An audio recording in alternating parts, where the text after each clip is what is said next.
मंत्री रामसूरत राय के इस्तीफे को लेकर नहीं थम रहा प्रदर्शन। तेजस्वी की अपील पर आरजेडी कार्यकर्ताओं का धरना प्रदर्शन। बढ़ती महंगाई के खिलाफ पटना में पप्पू ब्रिगेड ने किया धरना प्रदर्शन। प्रदर्शन को मिला जाप संरक्षक का पप्पू यादव का साथ। रालोसपा के जेडीयू में विलय से राजनीति जारी। लोजपा ने कहा कुशवाहा के जेडीयू में जाने से नहीं बढ़ेगी नीतीश की ताकत।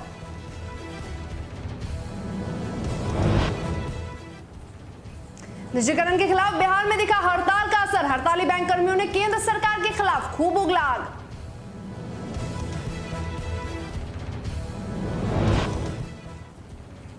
बाटला हाउस एनकाउंटर मामले में 13 साल बाद कोर्ट ने सुनाया फैसला। साकेत कोर्ट ने दोषी आतंकी आरज खान को दी फांसी की सजा।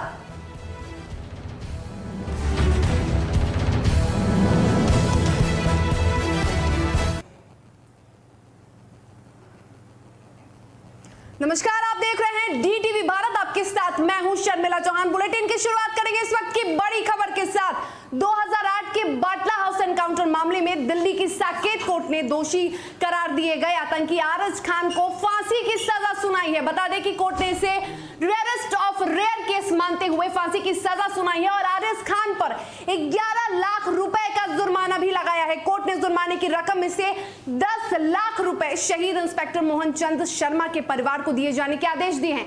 इसी के साथ पिछले दिनों कोर्ट ने दिल्ली पुलिस के इंस्पेक्टर मोहन चंद शर्मा की हत्या के मामले में आरज खान को दोषी करार दिया था और सजा सुनाने के लिए 15 मार्च की तारीख तय की थी। अतिरिक्त सत्र न्यायाधीश संदीप यादव ने दोषी आरज खान की सजा पर पहले शाम 4 बजे तक के लिए अपना फैसला सुरक्षित रख लिया था। दिल्ली पुलिस ने आतंकवादी संगठन इंडियन मुजाहिदीन के कथित रूप से जुड़े आरज खान को मौत की सजा दिए जाने का अनुरोध करते हुए कहा था कि यह केवल हत्या का मामला नहीं है बल्कि न्याय की रक्षा करने वाले कानून के रक्षक की हत्या का मामला है।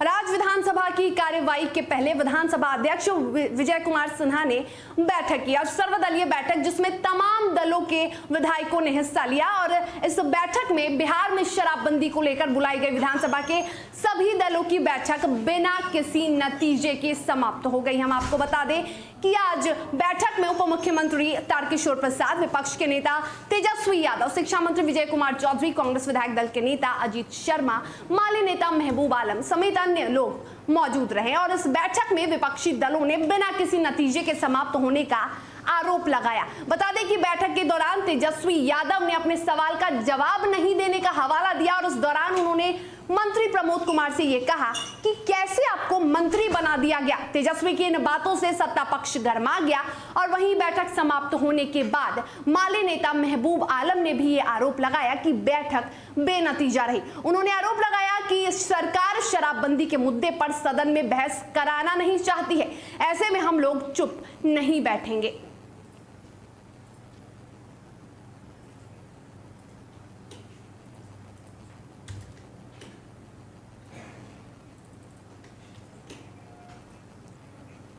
तो बिहार विधानसभा में बीजेपी से बाढ़ के विधायक ज्ञानेंद्र सिंह ज्ञानू ने बाढ़ को जिला बनाने की मांग की तो ऊर्जा मंत्री विजेंद्र यादव ने यह जवाब दिया कि सरकार के पास बाढ़ को अनुमंडल या जिला बनाने का ऐसा कोई प्लान नहीं है।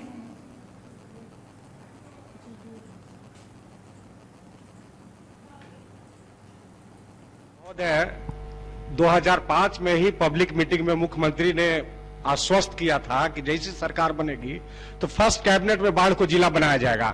अब बाढ़ जो है सबसे ओल्डेस्ट सब डिवीजन अंग्रेज के जमाने का है, उसके बाद कई ब्लॉक जिला बन गए और ये कमेटी तो बने। कमेटी की बात तो पहले भी पिछले ये में भी टेन्योर में भी माननीय मंत्री जी ने कहा था।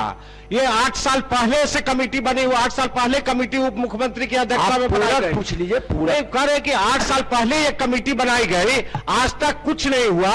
तो एक समय सीमा तय कर दे कि बाढ़ को जिला बनाने की योजना है कि नहीं है, तो कब तक एक टाइम निश्चित कर दें। अब महोदय 31 मार्च तक तो रेवेन्यू डिपार्टमेंट ने किसी तरह के किसी भी क्षेत्राधिकार में परिवर्तन का स्थगित करने का आदेश दिया।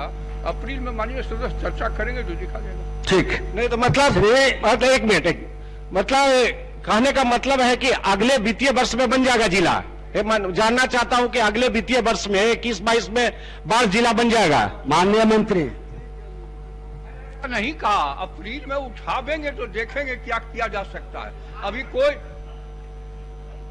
अच्छा, एक बात तो आप भी बाढ़ को जिला बनाने के विरोधी में आंदोलन में थे, इसलिए अभी कोई जिला बनाने का, अनुमंडल बनाने का कोई प्रस्ताव भी नहीं है। तो वहीं नालंदा में भी मंत्री रामसूरत राय के इस्तीफे की मांग को लेकर आज आरजेडी के कार्यकर्ताओं ने जमकर धरना प्रदर्शन किया। बता दें कि बिहार सरकार के मंत्री रामसूरत राय के इस्तीफे को लेकर सियासत तेज हो चुकी है। लगातार विपक्ष के जो नेता हैं वो मंत्री के इस्तीफे को लेकर सरकार पर हमलावर है। वहीं मंत्री रामसूरत राय के स्कूल में शराब बरामदगी का जो मुद्दा है वो अब सदन से लेके सड़क तक आ चुका है, और यही कारण है कि नेता प्रतिपक्ष के आह्वान पर युवा राष्ट्रीय जनता दल के द्वारा नालंदा में मंत्री रामसूरत राय के इस्तीफे को लेकर अस्पताल चौराहे पर एक दिवसीय धरना प्रदर्शन किया गया, जिसको संबोधित करते हुए आरजेडी युवा अध्यक्ष विजय मुखिया ने कहा कि बेरोजगारी बढ़ती जा रही है, भ्रष्टाचार पूरे सूबे में चरम पर है और शराबबंदी तस्करी का आरोप सरकार में मंत्री बने बैठा है।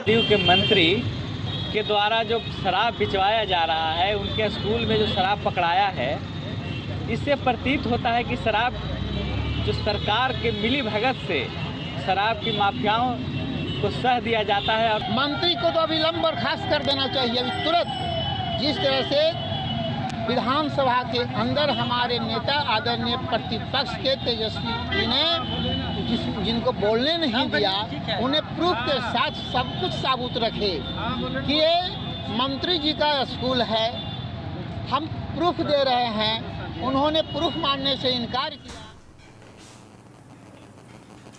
राजधानी पटना के गर्दनी बाग धरना स्थल पर जन अधिकार पार्टी के महिला प्रकोष्ठ के अध्यक्ष रानी चौबे के नेतृत्व में पेट्रोल, डीजल और अनाजों की लगातार बढ़ रही महंगाई को लेकर केंद्र सरकार और बिहार सरकार के खिलाफ महाधरना की शुरुआत की गई। वहीं इस मौके पर जाप संरक्षक पप्पू यादव भी शामिल हुए। इस दौरान पप्पू यादव ने कहा कि जिस तरह से पेट्रोल, डीजलों की कीमत बढ़ रही है, वहीं आम जनता को अब भूखे मरने की स्थिति हो गई है। जो महिलाओं का सम्मान न दे वो सरकार निकम्मी है, सम्मान न करे जो लड़कियों का सम्मान न। ठीक है, इसके बाद मैं उन्होंने ये भी आरोप लगाया कि केंद्र सरकार लगातार बढ़ते हुए डीजल और पेट्रोल से लोगों में कह सकते हैं कि लोगों को काफी परेशानियों का सामना करना पड़ रहा है, और ऐसे में लोग मजबूरी में जीने को विवश हैं।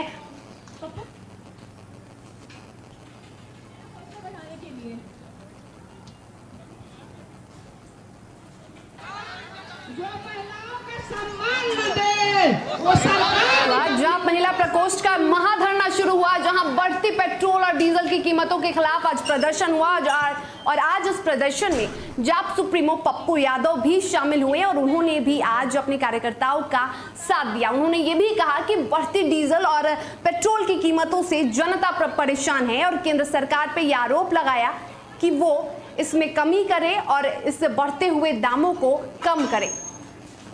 जी का जो हमारे बीच आ चुके हैं और हमारा हौसला बढ़ाने के लिए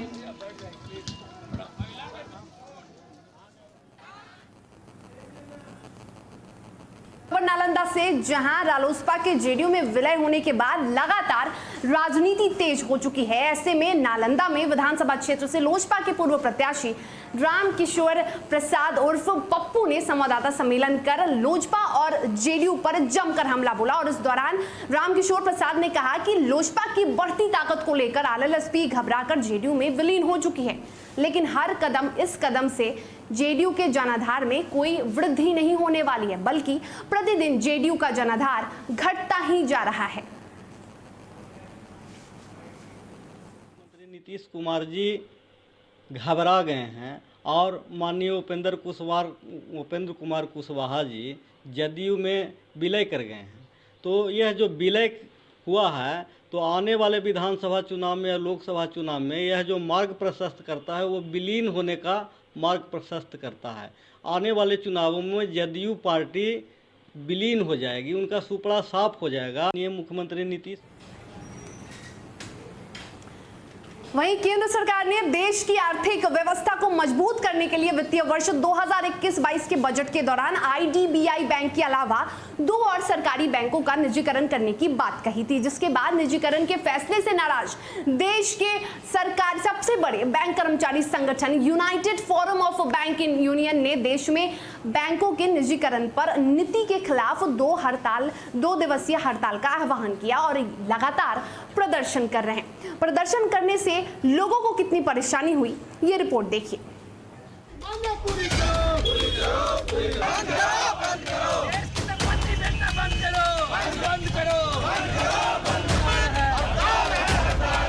केंद्र सरकार के द्वारा बैंकों के निजीकरण के फैसले के बाद देश के सबसे बड़े बैंक कर्मचारी union United forum of bank के आह्वान पर देश में निजीकरण नीति के खिलाफ सोमवार और मंगलवार को बैंक कर्मी 2 दिवसीय हड़ताल पर हैं। वहीं बैंक यूनियनों का दावा है कि इस हड़ताल में 10 लाख बैंक कर्मी हिस्सा ले रहे हैं। इस हड़ताल के कारण शहर के बैंकों में कामकाज प्रभावित है, तो आज लोगों की मुसीबतें भी बढ़ गई है। बैंक के निजीकरण को लेकर के बैंक कर्मियों ने ये घोषणा की थी कि हम 2 दिन तक बैंक में हड़ताल करेंगे और बैंक को बंद रखेंगे। जी हाँ, 15 और 16 को बैंक बंद कर हड़ताल करने की घोषणा की गई थी और आज हम पटना के गांधी मैदान में पहुंच गए। आप देख सकते हैं यहाँ की जो भी एसबीआई बैंक के कर्मचारी है, सभी लोग यहाँ धरना प्रदर्शन कर रहे हैं। आप देख सकते हैं किस तरह से महिलाओं या पुरुष सभी लोग इसमें धरना प्रदर्शन करते हुए नजर आ रहे। कई लोग ऐसे हैं और कई लोगों से हमने बातें भी की।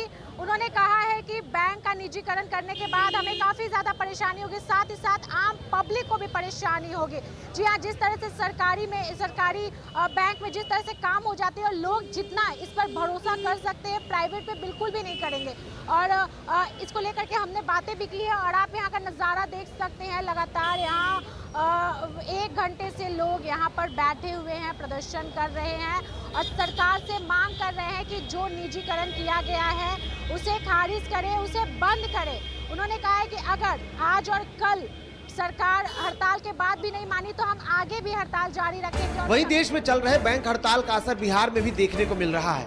इस हड़ताल के दौरान राज्य के कई जिलों की तस्वीरों ने साफ कर दिया है कि बैंक कर्मचारी निजीकरण के खिलाफ एकजुटता के साथ खड़े हैं और लगातार प्रदर्शन कर रहे हैं। वहीं प्रदर्शन कर रहे बैंक कर्मियों ने केंद्र सरकार के खिलाफ खूब आग उगला है। बैंक कर्मियों का आरोप है कि केंद्र सरकार बैंकों का निजीकरण चंद पूंजीपतियों को फायदा पहुंचाने के लिए कर रही है। निजीकरण के बाद लेकिन अभी हम लोग बिल्कुल सिक्योर फील कर रहे हैं, लेकिन निजीकरण के भी बाद हम लोग सिक्योर फील नहीं करेंगे। ऊपर से जैसे गवर्नमेंट की जो पॉलिसी है निजीकरण की, जो फ्यूचर में जो बच्चे तैयारी कर रहे हैं, आईपीएस की तैयारी कर रहे हैं, एसएससी की तैयारी कर रहे हैं, तो उनके लिए अपॉर्चुनिटीज खत्म हो रहा है ना। इसे गवर्नमेंट पॉलिसी इस तरह से बहुत परेशानी है। कस्बों में जो छोटे जिलों में रहते हैं उनके जब पेट पे लात पड़ेगी तो उनको याद दिलाया जाएगा जो 303 सीट दे सकता है वो उसे 30 भी कर सकता है। अगर नहीं सुनते हैं मैडम तो हम आपके माध्यम से लोगों को जागरूक कर रहे हैं और इससे हम आपसे भी सहयोग की अपेक्षा रखते हैं। और जब लोग जागरूक होंगे तो मैडम जन आंदोलन से बड़ा कोई चीज लोकतंत्र में नहीं होता है। दरअसल केंद्र सरकार के आदेश के मुताबिक अगले वित्त वर्ष में सार्वजनिक बैंक क्षेत्र के 2 बैंकों के प्रस्तावित निजीकरण के विरोध में कर्मचारी संगठनों की राष्ट्रव्यापी हड़ताल और प्रदर्शन जारी है, जिसमें कुल 9 यूनियनों के संयुक्त संगठन United forum of banking union के साथ खड़े हो इस हड़ताल को सफल बनाने की भरपूर कोशिश कर रही हैं। तो समझना होगा, जब बैंक में सार्वजनिक क्षेत्र के बैंक नहीं रहेंगे देश में तो देश का विकास कौन करेगा? देश में रोजगार कहाँ से आएगा? बैंकिंग महंगी हो जाएगी, गरीब गुरबा का बैंकिंग कहाँ से होगा? भारत सरकार जो है किसी दूसरे पूंजीपति के हाथ में बेचना चाहती है, दे देना चाहती है, लुटाना चाहती है, सभी लोगों का जेब खाली कर करके ये बड़े बड़े पूंजीपतियों को सौंपना चाहती है। उत्पल कांत, महासचिव, Bihar state Allahabad bank staff association. होनी चाहिए कि निजीकरण से क्या लाभ होने वाला और क्या घाटा होने वाला है। आज जो आप लोग जनता लोग का, कस्टमर लोग का जो पैसा बैंक में है वो भी आने वाले समय में सुरक्षित नहीं मिलेगा। वहीं इस हड़ताल के मद्देनजर भारतीय स्टेट बैंक सहित कई सरकारी बैंकों ने अपने ग्राहकों को सूचित किया है कि यदि हड़ताल होती है तो उनका सामान्य कामकाज शाखाओं और कार्यालयों में प्रभावित हो सकता है, जिसकी तैयारी करते हुए बैंक अपने शाखाओं और कार्यालयों के सुचारू संचालन के लिए आवश्यक कदम भी उठाएगा। लेकिन सबसे बड़ा सवाल उठता है कि आखिर बैंक यूनियनों की मांग क्या है। हड़ताल की सबसे बड़ी वजह सरकार का ऐलान है कि वो IDBI बैंक के अलावा 2 और सरकारी बैंकों का निजीकरण करने जा रही है, जिसका बैंक यूनियनों ने जमकर विरोध किया है। यूनियनें निजीकरण का विरोध करते हुए उनका कहना है कि जब सरकार बैंकों को मजबूत करके आर्थिक व्यवस्था में तेजी लाने की जिम्मेदारी सौंपने की जरूरत है, उस वक्त सरकार एकदम उल्टे रास्ते चल रही है। और अब खबर खगड़िया से, जहां खगड़िया जिले में आग का कहर देखने को मिला। वहीं इस हादसे ने 2 लोगों की जान ले ली। घटना खगड़िया जिले के चित्रगुप्त नगर थाना क्षेत्र की है। यहां खाना बनाने के दौरान एक झोपड़ी नुमा घर में आग लग गई, जिसकी चपेट में आने से एक युवती और एक युवक आग में जलकर आग से उनकी मौत हो गई। बता दें कि हालांकि स्थानीय लोगों की मदद से आग पर काबू पा लिया गया है। वहीं घटना की सूचना के बाद मौके पर सदर SDM धर्मेंद्र कुमार अपने दल बदल के साथ पहुंचकर शव को पोस्टमार्टम के लिए भेज कार्यवाही में जुटे हैं। वहीं इस घटना के बाद मृतकों के परिजनों का रो रो कर बुरा हाल है।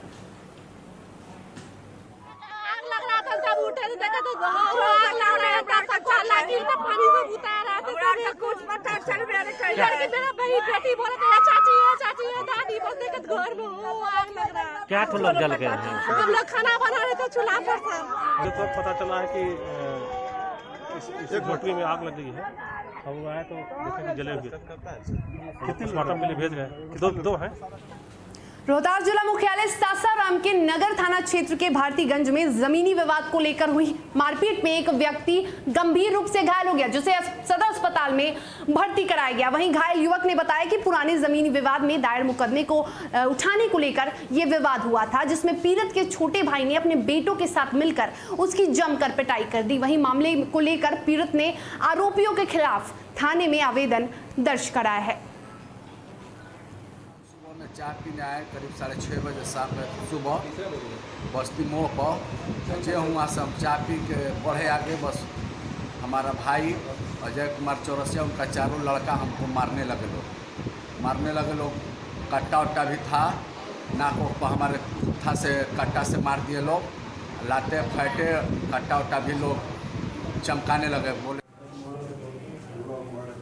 बेगूसराय में अपने पति की हत्या का आरोप अपने पिता पर लगाते हुए पीड़ित महिला पुलिस से लगातार पिता की गिरफ्तारी की मांग कर रही है। दरअसल 1 सप्ताह पहले मुफस्सिल थाना क्षेत्र के हरदिया गांव में मोहम्मद इम्तियाज की बाइक सवार अपराधियों ने गोली मारकर हत्या कर दी थी, जिसके बाद मृतक की पत्नी सादिया प्रवीण अपने पिता पर यह आरोप लगा चुकी है कि प्रेम विवाह से नाराज उसके पिता मोहम्मद औरंगजेब ने ही उसके पति मोहम्मद इम्तियाज की हत्या करवाई।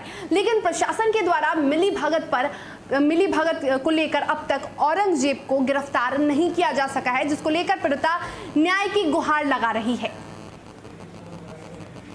नहीं हो रहा है, इंसाफ मांगने के लिए आए तब भी नहीं इंसाफ मिल रहा है। अब आवेदन दिए हैं, अगर इंसाफ मिलना चाहिए तो हम इंसाफ दिलाएंगे। देखते हैं इंसाफ कब तक दिलाएंगे। तब तक तो सबर से बैठे हुए हैं, आज तक भी सबर से बैठे हुए। इंसाफ कब तक दिला रहे हैं ये तो देख रहे हैं।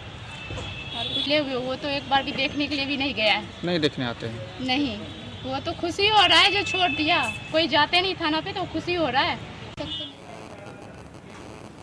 बक्सर जिले के सिमरी प्रखंड में हर वर्ष की तरह इस साल भी मां कालरात्रि मंदिर परिसर में धूमधाम से सामूहिक विवाह महोत्सव का आयोजन किया गया, जिसमें जिले के विभिन्न गांवों से आए 9 जोड़ों को परिणय सूत्र में बंधने का सौभाग्य मिला। वहीं आयोजनकर्ताओं ने बताया कि हर साल कई जोड़ों का सामूहिक विवाह इस मंदिर में कराया जाता है, जिसमें कि गरीब घर की बेटियों का कन्यादान समिति की तरफ से किया जाता है तथा उन्हें परिणय सूत्र में बांध कर विदा किया जाता है।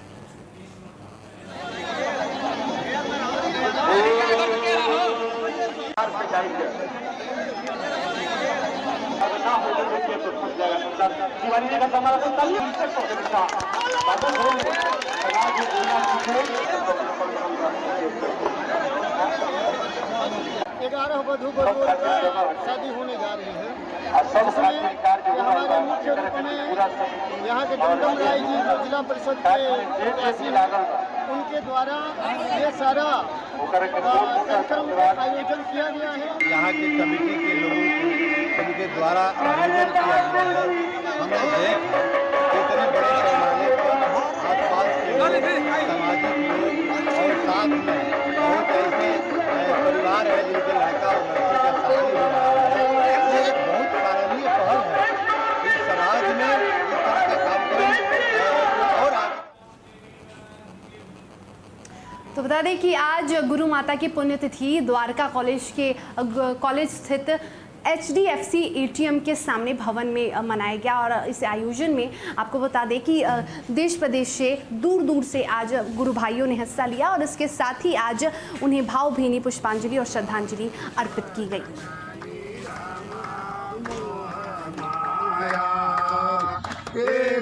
जगदम्बे तेरा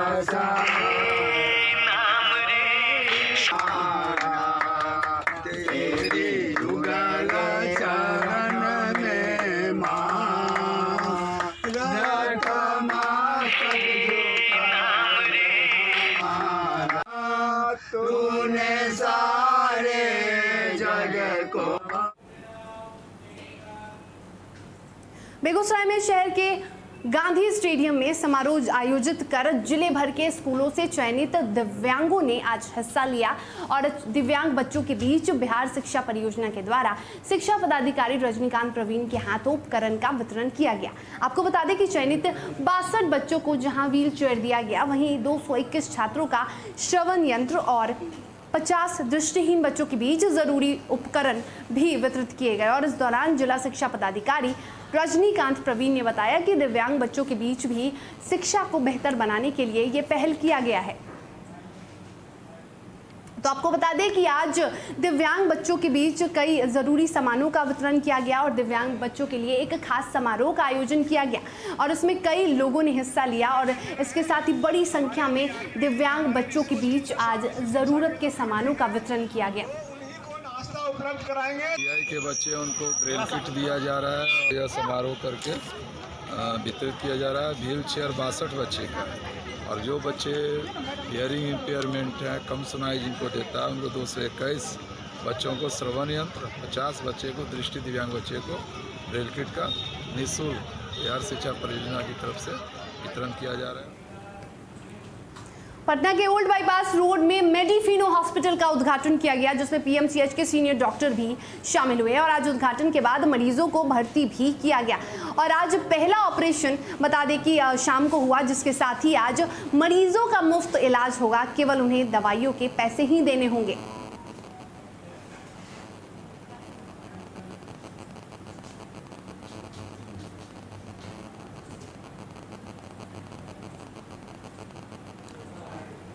तो आज मेडिफिनो अस्पताल का उद्घाटन किया गया और आज इस मौके पर मरीजों का मुफ्त में इलाज किया गया और आज दवाओं के सिर्फ पैसे लगे। बता दें मेडिफिनो अस्पताल का उद्घाटन किया गया और आज मरीजों का मुफ्त में इलाज किया गया, जिसमें PMCH के सीनियर डॉक्टर भी आज उद्घाटन समारोह में मौजूद रहे।